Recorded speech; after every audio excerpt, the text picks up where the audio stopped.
Hey, what's up, everybody? Welcome to the Stay Faithful Podcast channel. I am Ty Alston. He's David McNiner. Thank you for joining us, David. How you doing tonight? I'm doing pretty good.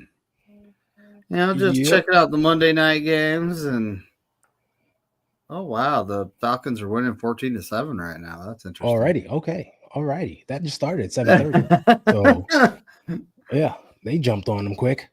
Yeah. But hey, Eh, speaking of scores, the 49ers played a game yesterday against Tampa Bay Bucs. mhm. Wound up taking the L at a final score of 30-19.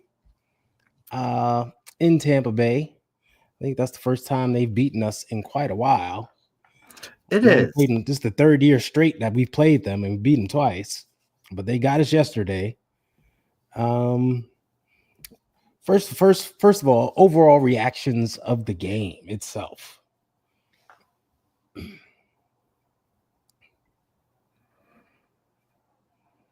Look at you checking scores. I was just, I have people still texting me talking about Uh-huh. the thing that we'll talk about here in a minute. So my first reaction to the game is I honestly feel like we could have won it. You know, um, offense again. How many field goals you guys gonna kick? You know, like score touchdowns, Mm-hmm. not field goals, and things are drastically different. You Yep. know, it is nice to see a guy out there that's very reliable kicking field goals. You know, he's one of the best all time in the NFL. So, but even he was kind of limping off the field a little bit. We got his foot stepped on by one of our offensive linemen. I Who mean, done you, it? you I can't make didn't this see. stuff up. I wonder who done it. Yeah. Now, if it, no, I'm not gonna say Yeah. it. But it's the weirdest thing ever. Offensive lineman steps on his foot. It didn't affect him though. He had made the kickoff right after that, and he was fine. And I think he hit a Yeah, field goal after that, didn't he? So I'm pretty probably sure just he's had like a okay. stinger. Got to the sideline, rubbed some dirt on it. Yeah, He's fine. exactly. Yeah, So but yeah, I agree. We were in it. We were right there, and it was a 1 point game up until late into the third quarter. And mhm. even after that, they were just up 7 or 8, I believe. Like it was one score. We could easily got back into it. But as you mentioned, the offense. Just couldn't get it done. Just couldn't get it done. Didn't get it done all day, really. As you No, mentioned, we were field goal merchants once again. And we've talked about that here on the show plenty of times, can't be You got to doing put that. Winning games in the got to put the NFL. ball in the end zone. Mm-hmm. Got to put the ball in the end zone. We can't rely on getting X amount of points from the kicker and then having the defense be shut down every week, especially with the injuries that we have, which we hit a big one yesterday, probably the biggest one we've ever had, to be honest with you. I would say in this regime, this Kyle Shanahan era regime, this might be the biggest injury they've ever had. And that is, of course, Fred Warner, who fractured and dislocated his ankle, and he's gone for the season. And out of all the people, out of all the injuries, all the guys were missing. Nick Bosa, yes, that hurts. Mm-hmm. But even on offense, out of all these guys were missing, still 4-2. But Fred Warner is the heart and soul of this team. Out of all the guys that could get injured and, be like, all right, we're just going to have to step up a little bit more. That's Mm-hmm. the one guy. It's like, how do you actually replace him? You can't. You can't. Yeah. So it's like, when I saw it happen, I was just like, you've got to be kidding me. Yep. Like, like not him. Yeah. It was like, and then I saw the soft cast, saw him getting carted off the field. I was like, no, Yeah. like this is Well, bad. Like, because he is who he is. When I first saw him down holding his ankle, I'm saying to myself, "Oh, he probably just rolled his ankle. He'll be all right. He'll get up. This is what happens to Fred, right? He gets a little ding, he gets up. Then they go to commercial and come back and says, "Oh, they're bringing out the cart." And I'm like, "What?" Then they showed the replay real quick. Well, they showed me the cart off, and then they showed the replay and they showed how it was going at an angle that it shouldn't go. And I'm like, "Oh, he's done. That thing's broken." So I'm with you. Heart and soul, we all know what he means just to the whole team collectively. And you always have hope when he's out there, but now he's gone. And it's like you said, yeah, you don't replace him. Like we talked about this, like you don't replace a Nick Bosa. The only way you could replace Nick Bosa if you go out and get a Myles Garrett, a TJ Watt, players of that caliber, right? yep, yes. Well, when you're talking about Fred Warner, he's that guy. He's the top guy. There is What no are we gonna trade for Roquan Smith? there is no comp for and him. Roquan Smith ain't even as good as Fred. He's pretty close, Yeah, but he ain't but he's even as exactly. good as Fred. If he's number 2, there's a drop off between 1 and 2. Like he's not there. Yes. Shout out to Rob D. Yes, they jipped me in the other show. Just real quick, I was in a chat in another show and I had the #1 chat status. And then some dude came in and dropped a super chat and dropped me down. So bunk that show, doing my own. What's up, Rob? That's funny. But yeah, like we were saying, like you're not going to be able to go out and be like, "Oh, we'll trade for this guy and he'll replace Fred." No, there is no replacement for him for what he does on the field and what he means to the team overall. Yes. Right. Right. So Ty, when he went out, we were only down 1 point. Yeah. Right? We're still in it. And he's the quarterback of the defense. Shout out all to right. Brian Like Cole. he's the guy that makes sure everyone knows their assignments and knows where they got to be, knows who they got. Well, he's the quarterback. Yep. So here's a wide open wide receiver with nobody around him. I'm going. My first thought is if Fred's out there, that's not happening. Well, that was my first thought. Well, I'm going to pump the brakes on that one because we had some wide open receivers earlier in the game. Ibuka got it wide open twice, and Fred was out there. Yeah. So the secondary has some issues going on overall. Well, it's like who's supposed to be covering that guy though? You see, to me that was Lenore's mistake. I know you meant when they did the wheel route with the guy who motioned and went up the field. Like normally in that instance, all the DBs bump out. So Lenore should have saw him coming and bumped out to him, and then the slot guy should have covered inside, and that's how it goes. But no one moved with that guy. They all just stayed where they were. It's as if he was a ghost and no one saw him. It was insane the way they just didn't react to him. I've never seen anything like that. And especially with Lenore over there, you think he would see it and, move over at least. Nothing. So that was a huge bust. You're making like Baker Mayfield's playing probably one of the best years of his career. Yeah. And just made him look really good with 2 wide open pitch and catches that, just about any quarterback could have made that throw in the NFL. All right. Well, I'm not Rob D pointed out, the game was winnable until Baker got that 14-yard run. And to me, that was the turning point. It was a 1-point game until then. It was like 3rd and 13 or something. It was 3rd and 14. Right? It was 3rd and 14. And if you go back and watch that play, they hit him a good 6 yards behind the line of scrimmage. So he really, after that, ran for 20 yards, broke 2 or 3 more tackles after that to pick up that first down.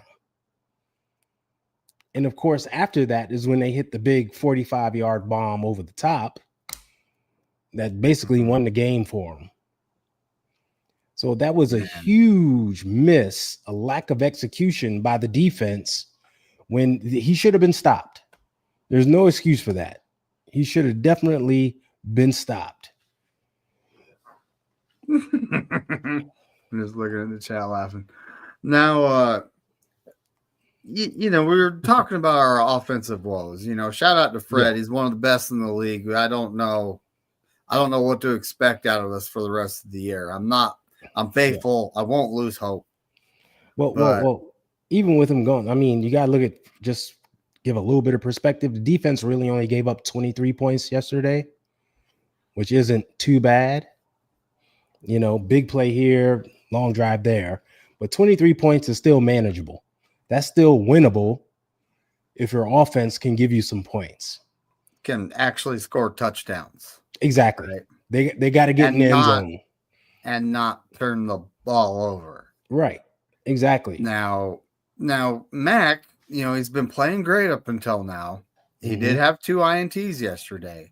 Yeah. And both of them, I was looking at that like, what does he see that I don't? Because there's no one. Yeah. Like, well, the first one, they came out and said Kendrick Bourne, even Bourne said it, he ran the wrong route. He was supposed to keep going on that out and stopped. So Mac threw it, expecting him to keep going, but he stopped. And it was an easy interception. So that's on Kendrick Bourne for stopping his route, freelancing, which he shouldn't have done. That second one, I think, was on Mac. He tried to force it into a tight window that just wasn't happening. But I was like,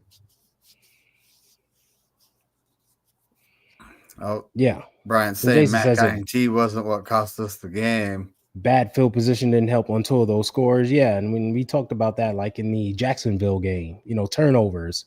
And it's where you have the turnovers that matter. And when you're putting your defense with their back against the walls, there's only so much they can do, right? Like that first turnover, they got the ball on what, the 8 or something like that? It was stupid close. It was extremely close. And it's like, all right, come on now. You just put the defense in it behind a huge 8 ball here. Like, they're in a no-win situation.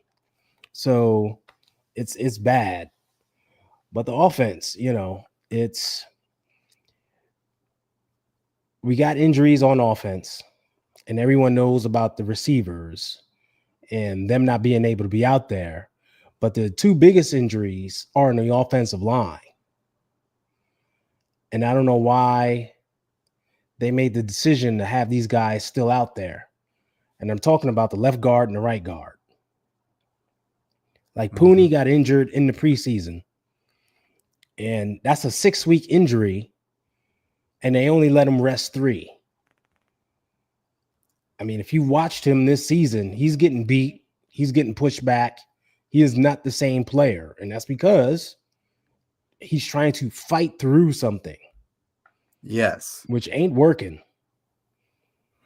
And I mean, Connor Colby, our left guard, Colby, a late 7th round pick. Yeah. Is also injured and been playing that way for a few weeks. And he has a growing injury. So both like lower body injuries when these offensive linemen, they need to anchor, they need to lose their lower body, get leverage, push people, etc. And they can't do it. And instead of pulling them off the field and letting them rest, they have them trying to battle through it, but it's clearly not working. Like you and I can see it.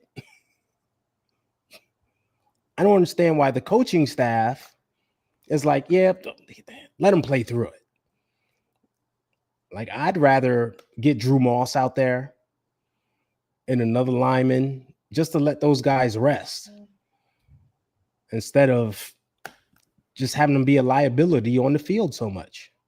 Well, that's another thing too. Is their injuries are holding them back. If they're out there, they're not helping the team. Yeah, You know, exactly. and our offensive line did not look good. Yes, Tampa Bay, Vudeve, he's one of the He's a best beast. defensive tackles in the league. Yeah, he's a I'm beast. not gonna lie. And they have other guys on their defense that can pass rush, like Yaya Mm-hmm. Dabi, who I Yeah, actually yeah. liked in the draft a few years Yep. ago. I remember you talking about him. Yeah. And there's a couple people that didn't like him too. But I was like, look, he's a real defensive end. That's what we need here. Mm-hmm. And I mean, he's not looking bad, but at the same Yeah. time, Tampa Bay has some players in their front Oh seven yeah. there. I remember So, their coach, he's a defensive guru. Like he knows how to call a defense. mhm. So and he knows how to get pressure. So, it doesn't bode well for us when they're getting pressure with their front four because our interior can't hold up. And then late in the game, he started blitzing, and that really just doomed us because we couldn't get anything going. Mac Jones was just getting hit scot-free. Bryant commented, "We don't have a run game." Which is Remember we true. switched from this outside zone running to this like power inside zone running, right? Well, when your guard, center, and guard are your biggest liabilities, and two of the three are injured and can't really push off, how are you going to have a power run game? We're not. We're not. And as a lot of these as we've guys, seen like this season, Connor we're not. Kobe. Now, Yeah. Connor Kobe in college, they did a zone blocking run scheme. Yeah. So it's like we're just at the point where it's like, what are we doing here? You Yeah. know what? But The run game ain't working, and we're going into week 7. You've tried it for 6 weeks, and it's not working, Kyle. Like your old scheme, it worked. Let's just do that again. Okay. no, Let's just try that again. the power inside running works. We've run it like last year and the year before. Jordan Mason was doing it. He leading the league in rushing, right? But we had healthy offensive linemen. Connor Colby can run the zone run scheme fine, but with a growing injury, limited strength, and limited movement, how effective can he be? And we've seen him getting blown up. So that's what I mean about like, why are they out we there? do still have Nick Zakel on the practice squad, and you got We Drew do. Moss, which isn't his girlfriend some famous wrestler or something like? Yeah, something like that. I have no idea Yeah, who, something but like yeah, that. yeah. Yeah. But that's what I mean. Like, I would have rather, to me, the smarter play would have been like at the beginning of the year. Pooney still needed a few weeks of rest. Why not start Zakel or Drew Moss or even Connor Colby for that matter? Like, you have the bodies to say, hey, we're going to rest Pooney, start these guys, let them play in his place, and give Pooney that rest. Yes. Right? And we could have waited until week 3 or week 4 to bring Pooney back, and he's 100%. And Pooney, when he's at his best, he's a really good offensive lineman. We saw him last year as a rookie, healthy. Yes, was really good, excellent, right? And this year would have been even better. But he gets rolled up in preseason. And did you see that video of him after that game, after that Raiders preseason game, of him walking? I wish I had the clip. He was literally dragging his left leg or right leg, whichever one it was. He was dragging the leg, like couldn't bend it, not much movement, literally just dragging his leg. So it's like, oh, he's going to be out a while. And sure enough, oh, he'll be ready to go week 1. No, he wasn't. Well, it's like me now. When it comes to leg injuries, yeah, I had a sprain. I had a sprain going on in the left knee, and it took. I didn't get off my feet. I didn't rest it. I worked, And it took a long time to heal. Yes, Brock Lesnar's Yeah, daughter. Drew That's Moss's correct. bane is. That's Thank Drew you, Moss's thank you, lady. Jason. Yes, Yeah, and it took longer to heal than it should have because I didn't. yeah. I didn't. I kept working. Okay, I kept working, exactly, and honestly, the long time favoring that has actually caused issues with the other leg.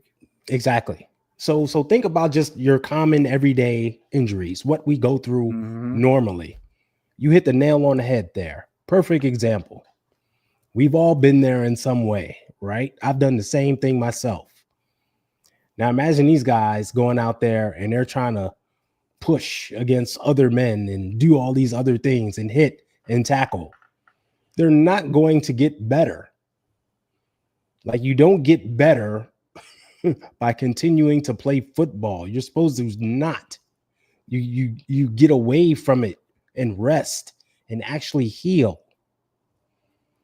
So, like, I don't understand. That's the one part of the injury thing that really bugs me. It's not the fact that we get injuries. All teams get injuries. They are part of the game. But the fact that we don't allow these players the proper time to rest and heal properly makes no sense. And that's something that needs to be looked into. Well, but like we got old Brock Purdy in his toe.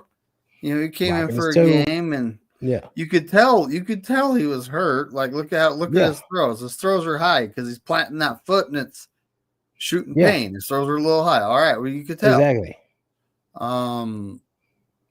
Like, you have other guys. We have other guys on IR that are, oh, we're not rushing this guy. Okay, you're not rushing this guy, but you rush this guy. Exactly. It's like, what don't sense pick does and that choose. make? Right. What sense does that make? Why are you picking and choosing and doing this? It's the weirdest thing. I can't. Like, that's something they need to ask Kyle in these press conferences. Like, why is this guy coming back immediately from a 6-week injury, but others you're waiting and seeing? There is no timetable. It's sad. It's really sad. But hey, even despite all the injuries and what we're going through, I think the team is still highly competitive. Like, as we said yesterday, that was a 1-point game until late in the third quarter. And even after that, we had chances to win it. Came up super short, obviously, but was still in it. And moving forward, I don't think that we're out of it completely. There's a lot of people that are saying the season is over. I don't think so. Well, I won't say the season's over, but I think our chances of being as good as we thought we could be might be hurt. That's my guy. Might be hurt right there. It's like, just because, like, we've been without Kittle. We'll get him back at some point in the next couple weeks. More weeks, likely. Yeah. Purcell, I don't know if he'll be back this week, next week, the week after. We don't know. Yeah. Purdy, also an unknown. We have a bunch of guys that currently aren't playing that when they come back will make a difference. Yeah. But it's like the one guy that's been there making a difference all season is not going to be there. Yeah. And, with our young defense, Fred is a critical piece. Salah is a badass. Don't get me wrong. Pardon my French. But he is. He's a bad man. Like, wow. And, like, who's going to be the quarterback of the defense now? Like, well, that's what I'm waiting to see. Like, who's going to wear the green dot? Who's going to make the calls? Is it Tatum Bethune who stepped in for him? He is listed as the backup middle linebacker. It's a position he held at Florida State when he was there. So he has, collegiate experience making the calls, but will he do it going forward? We'll see. And he's been around Fred for 2 years. This is his second season around Fred. Yeah, exactly. So is it possible he'll step in and be, even if he's like 3/4 of what Fred was? Yeah, we're doing pretty good. Okay. Yeah, I think, you mentioned Robert Saleh. This is his first season with them, so he doesn't know him intimately, but I think he'll make the right call, and I think maybe he'll simplify the defense a little bit for these guys. Maybe, who knows? Just get everybody in line. I mean, this is why we're paying him the big bucks, right? To coach these guys up and get them ready. So we'll see. It'll be interesting to see who gets the green dot, who's going to make the calls, who's going to step up and be that guy. I'm hoping we see Nick Martin dress up and get on the field now. Because remember, he hasn't played at all. So I think he can have huge impact out there because we saw him in preseason. He looked phenomenal. So it's time to get him on the field. We need another impact player. He can be that guy. So let's get him out there. But with the injuries to defense, it's time for the offense to really step up. They got to do their part. And they got to start scoring points to help the defense out. And, Bryant asks, is Purdy that much of a difference than Mac? I think so. And no disrespect to Mac Jones. He's been phenomenal for us. He's played hella well. But Purdy just brings an X factor, an it factor to the position. I mean, not just knowing the offense inside and out, and he'll get guys lined up correctly and tell them where to go. But his playmaking ability is what sets him apart. The things that he can do with his legs. By a little bit of time. Exactly. Or even scramble and pick up a first down. I think that's where he makes the difference, right? And he just gets guys charged up. Now, we've seen Mac Jones scramble, but it's not necessarily his forte. He's a big in the pocket passer, and as long as it's 2 seconds balls out, he'll be all right. But we couldn't do that yesterday. I was watching some of the play calls, come on, Kyle, get back to the quick ones. The quick ones. Don't do the long developing plays. We can't do that against this front seven. Yeah. So, if Purdy played against Tampa Bay, do we win? Maybe. You never know. He might have moved the ball. We needed a guy with some legs so that when the rush came, he could do some scrambling, some running. And after that first Mac Jones run where he went out of bounds and he looked like an old man, we knew he wasn't running no more. So it's the knee sprain. It's the knee was definitely, right? Hindering him. Exactly. So and here we are still talking about injuries and guys playing. I know. And guys playing through injury, which like Adrian Martinez, like that Jacksonville game, I think he should have played. That was as clean of a hit as never mind. No, it wasn't. But hand to the face. But so Stout, his roughing the passer call. I thought the NFL rule was if you're a step or less away and he's throwing it, you can hit him. Isn't that the NFL? Yep. So how many?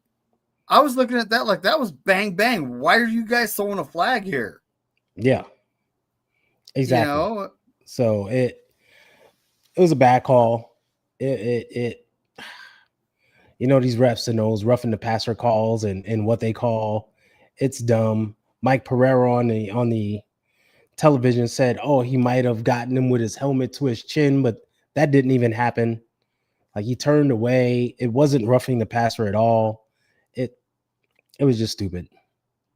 It was just one of those dumb ref calls where it's like, Purdy can't run. His toes hurt. It happened. He ran fast. during Jacksonville. Baker literally threw the ball. It's leaving his hands. Boom, Yeah. he's hit. That's textbook. That is Yeah. textbook, and they're throwing Yeah. a flag. I'm like, what? And Upton Stout is smaller than Baker Mayfield.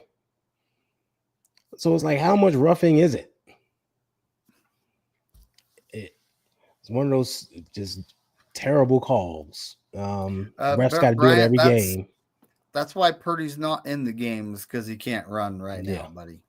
Like, neither can Mac, but Mac's it's his knee. He can still throw. Yeah. Purdy, it's like the foot he plants to throw. And we saw what happened against Jacksonville there. Yeah. So Which he shouldn't have played in that game. He shouldn't have. Like we talked about how the offensive linemen shouldn't be playing. Matt couldn't go. Purdy shouldn't go.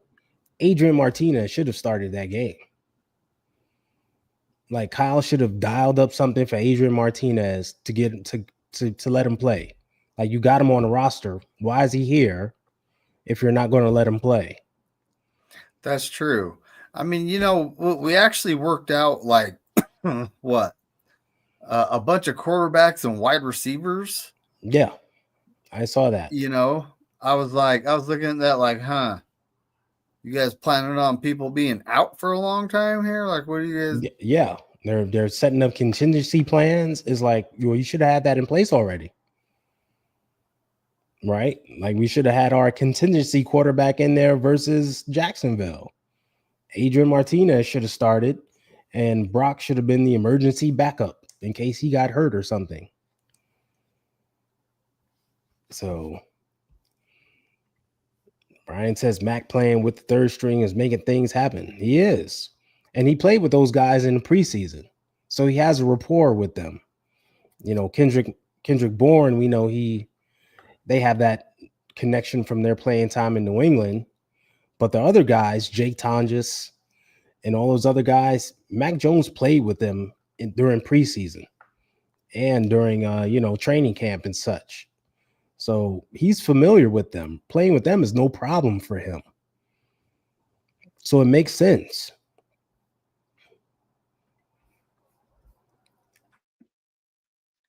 And like playing with Kendrick Bourne too, he did that for a few years. Yeah, so, as I said, they got that New England connection. So you see that it's coming together. They're vibing. That's cool. But he's connecting with like Tonjes and Valdez Scantling and other guys. So, So what should we make of the Juwan Jennings and Kyle Shanahan thing? I don't. I don't think I watched the game and I'm going like, what are people talking about? Like, did I miss something? They didn't really show it, but they were arguing over something. Who knows? I don't think it's that big of a deal because Juwan still played. Like, Kyle didn't bench him or anything. He actually called it like a pass or two after that. Mm-hmm. So who knows? I don't know. I don't know what to make of it. Other than, Juwan is a guy that shouldn't be playing. As banged up as he is, like, why rest him 1 week and then make him play the next week? And then you got to rest him again the week after, right? Like, why do this? He's like talking about he's got some broken ribs and bum shoulder. Like, what else? Yeah. Bad ankles. We know the ankle calf injury.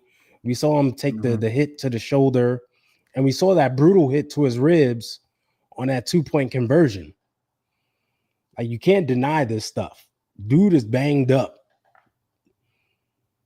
But why do this? Oh, we're going to play him this week, but not that next week, and then play him again. Like, let him rest.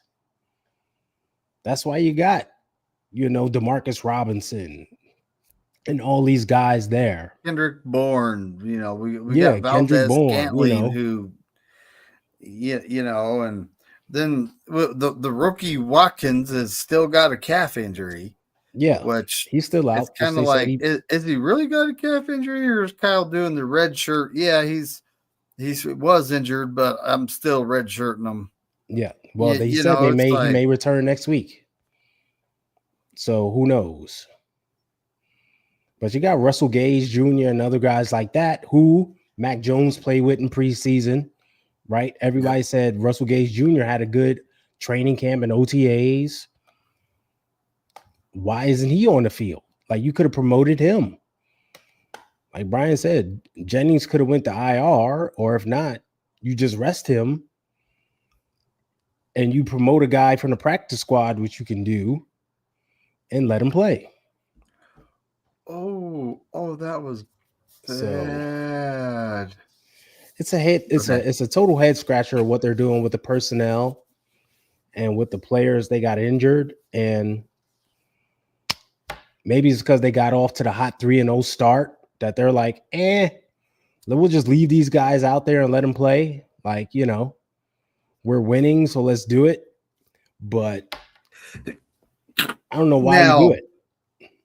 Now, our opponent next week is currently up 21-7 on the Bills. Okay. Good for them. Every week's different. This year has been wild. You can't predict anything, really. Yeah, week to week, you can't. Like the Giants beat the Eagles on Thursday, folks. Yep. One person out of all my pick'ems picked that.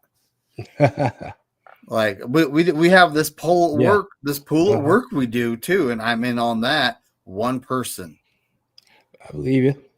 So it's like everybody at my work picked the Eagles. Someone in my show, shout out to Joe Stevens, a resident Seahawks fan, picked the Giants. Gotcha. He's the only guy out of like 30 plus. I think it's like 35 people, something like that. Yeah, I'm in a pool with 40 something, and no one picked the Giants. So I hear you. Ooh. But sorry, Jim I got the in the house. in the background. Dude, where were you last week? He's been missing in action. You came out your cave. Shout out to Jim Everett. Oh, he came out the cave after we lose a game. That's how it goes. Okay, I see. Gotcha. Yeah, just remember that Thursday night game there, Jim. Just remember that. Yeah. Yeah. The Niners and the second and third stringers came out and beat you at your house. Yep. It's not their house. They're just renting. Man, it was so bad even Al Michaels made fun of it. That's how you know things are bad. If Al Michaels I heard him talking about what the announcer going, whose house? And then the Niners fans would start booing. Yeah. Yeah. Oh, that was hilarious. Oh, I was dying. That was big fun. Big fun. People called him Smigel. Oh, that's awesome. Oh, that's too funny. All right, so moving forward, like people are writing the season off, saying let's shut it down. We're over with. It's over with. And I am not of that mindset. We're 4-2, still first place in the division, still have a 3-0 lead on a division, right? Things are still under our control. And even in our 2 losses, we were still in those games at the end. They were still competitive. It's not like we were blown out, right? Despite the injuries and the turnovers and all that other craziness, we were still in it. So I expect that to be the norm going forward. I think the 49ers just need to execute and limit the turnovers, and they'll be fine. And as you know, you and I have said many times, the offense has to get it together. At some point, we got to stop making excuses for them, and they need to put the ball in the end zone. And that'll be a huge difference maker. You know what I just got? You know what I got? What? Good injury news. Yeah. What was that? Did everyone hear the silence after I said? Okay. Now, it's like, so Shanahan says Kittle and Watkins, the wide receiver, are trending towards being available week 7. Yeah. Yeah. He said that earlier. That's going to be just having Kittle back is a big boost to the offense. I mean, he does help the red zone big time. Yeah. If team doesn't account for him, then they're going to, have a TD scored. And when they do account for him, there's someone else they're slacking on. So he helps in the red zone big time. Okay. Jordan Watkins, he's a rookie. I don't know what to expect out of him, but I know he's fast and he has good hands. That's what I know.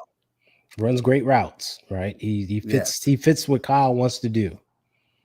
So if he can get out there and be another weapon for us, we'll be all right. Is that Jake He's Moody? doing his thing. Hey Kenny, how many yards was that one?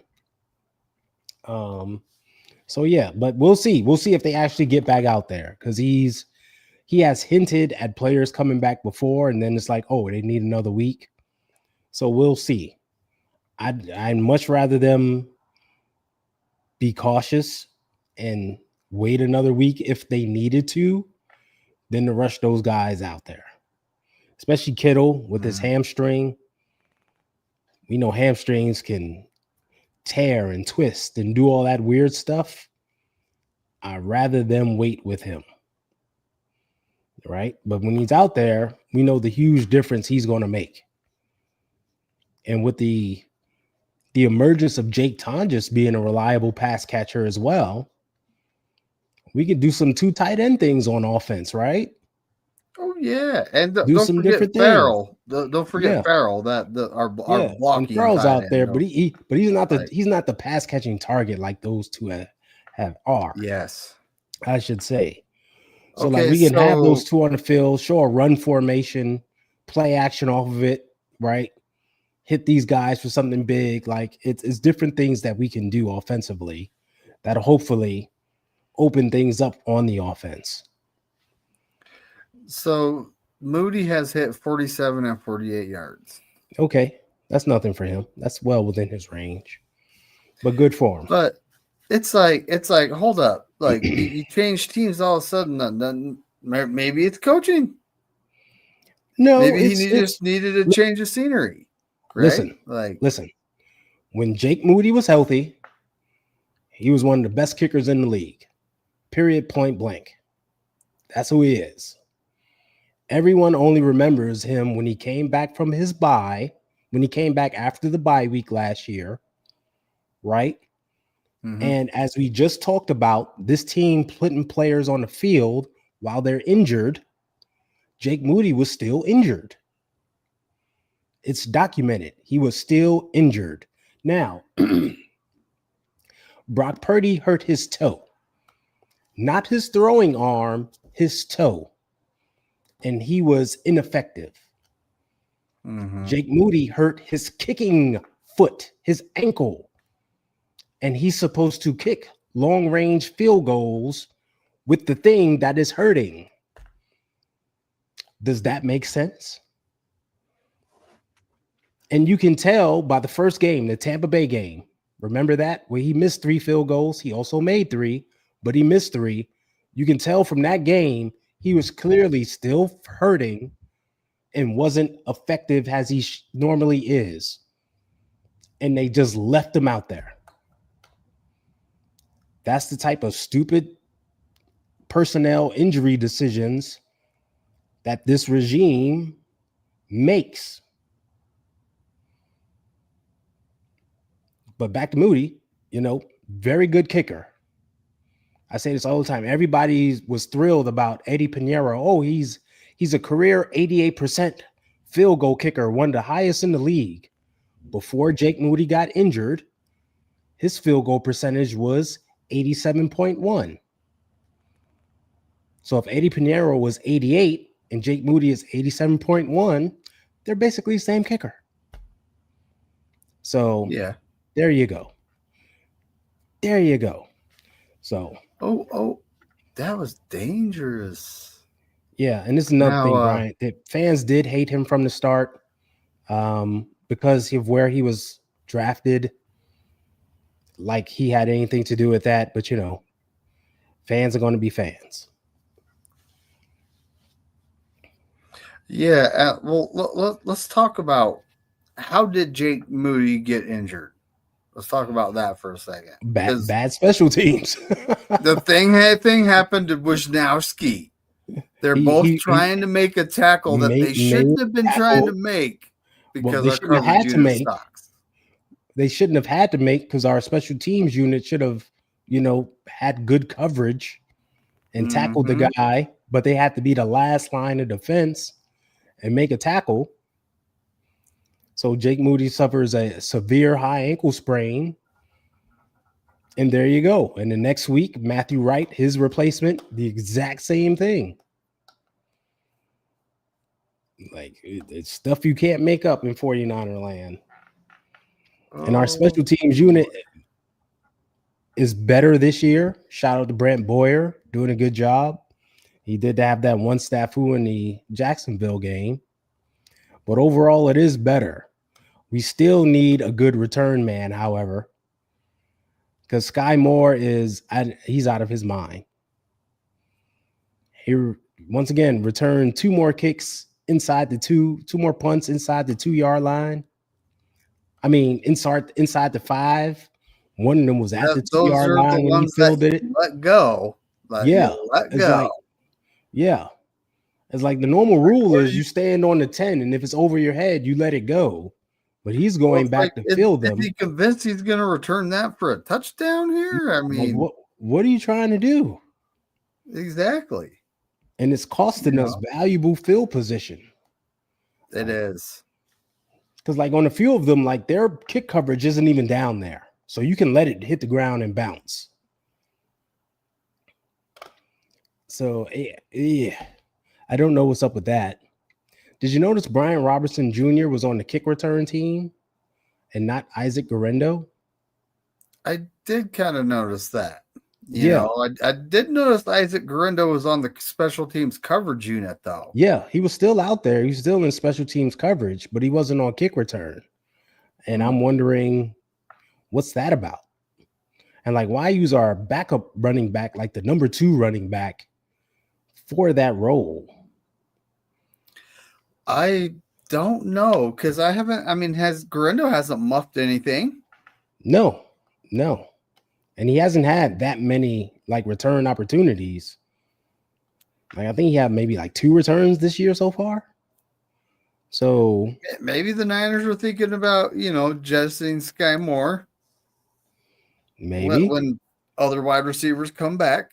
Well, he's definitely low man on the totem pole in the wide receiver room for sure. I mean, the return job, that's what he does. So it's like, yeah, that's supposed to be his specialty. That's why they like brought him in.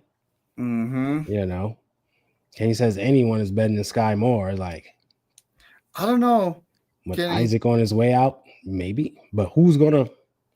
You can't trade him. I don't think anyone's gonna trade for him unless they cut him. Like, why do that? I don't know.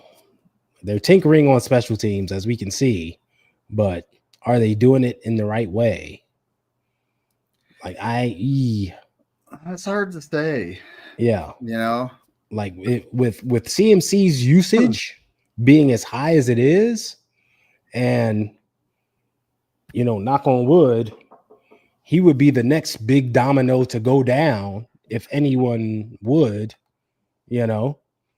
Like, I would make sure Brian Robinson is not put in harm's way on special teams, because you may need him in a very high manner.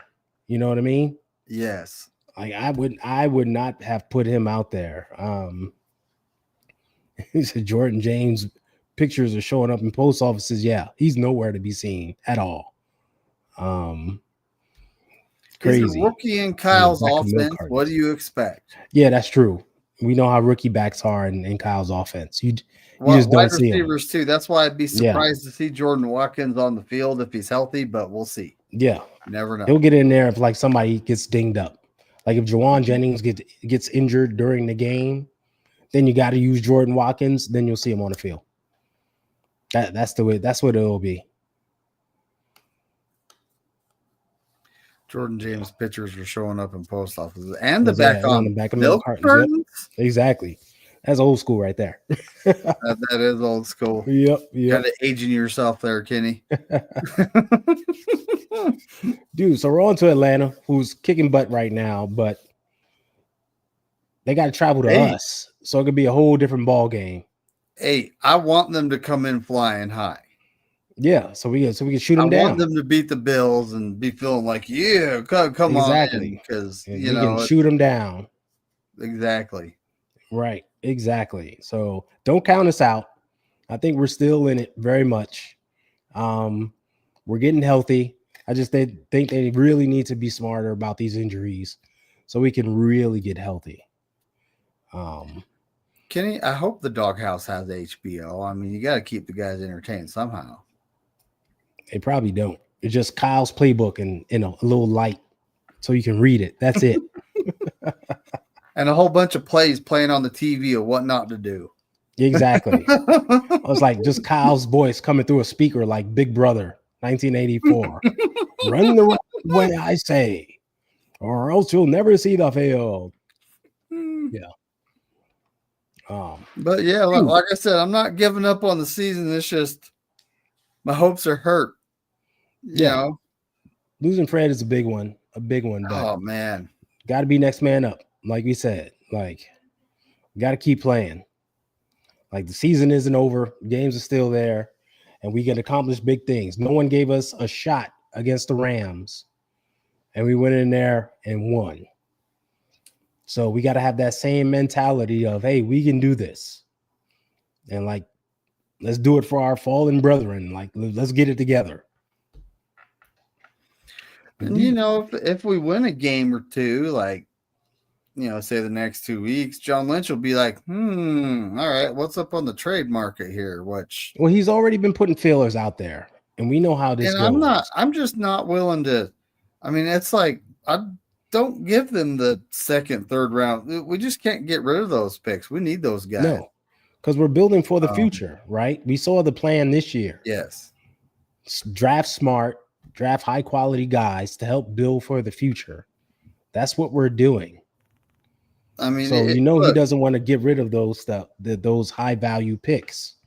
I mean, if you look at like the market, like look internally first. Bryce Huff, he's under contract through next season.